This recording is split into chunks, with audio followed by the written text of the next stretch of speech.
جی یہ دو صورتیں جو معوذتین کہلاتی ہیں،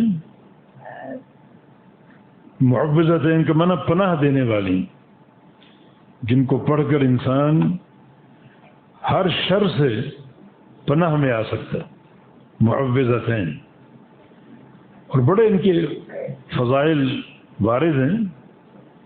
نبی علیہ السلام نے ایک حدیث میں ان دو صورتوں کے ساتھ جو تعوذ ہے یا استعاذہ ہے یا پناہ پکڑنا ہے، وہ سب سے افضل قرار دی ہے کہ سب سے افضل جو انسان پناہ طلب کرتا ہے اور پناہ پکڑتا ہے وہ ان دو صورتوں کے ذریعے ہے۔ چنانچہ یہ حدیث عقبہ بن عامر کی روایت سے ہے، رسول اللہ صلی اللہ علیہ وسلم نے ارشاد فرمایا،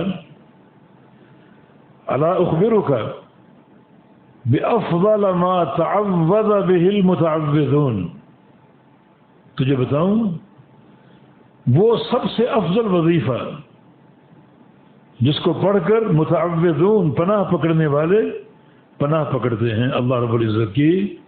بہت سے وظائف ہیں، بہت سے اوراد و اذکار ہیں، مگر سب سے افضل وظیفہ جو اسرع القبول ہے، بہت جلدی قبول ہونے والا، وہ تمہیں بتاؤں؟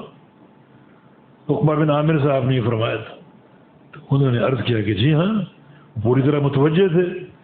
تو فرمایا کہ یہ دو صورتیں معوذتین، قل اعوذ برب الفلق اور قل اعوذ برب الناس۔ اور ایک حدیث صحیح مسلم میں، یہ بھی صحیح مسلم کی حدیث ہے، اس میں آپ نے ارشاد فرمایا کہ الم تر آیات انزلت اللیلہ لم یرى مثلہن،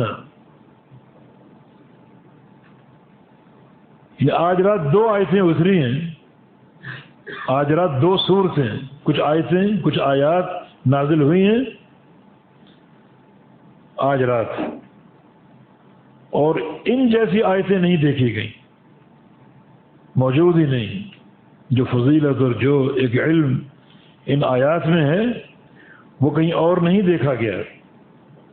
اور پھر آپ نے انہی آیات کی طرف اشارہ فرمایا، یعنی سورہ فلق اور سورہ ناس۔ اور ایک حدیث میں فرمایا کہ الا اعلمک سورتین من خیر سورتین، میں تمہیں بتاؤں دو صورتیں جو سب سے بہترین صورتیں ہیں۔ اور پھر آپ نے انہی دو صورتوں کا ذکر کیا، سورہ فلق اور سورہ ناس کا۔ جب آپ یہ حدیث بیان کر رہے تھے اسی دوران نماز کا وقت ہو گیا، تو آپ نے جماعت کرائی اور یہی دو صورتیں پڑھی، یہی دو صورتیں آپ نے ان کی تلاوت فرمائی۔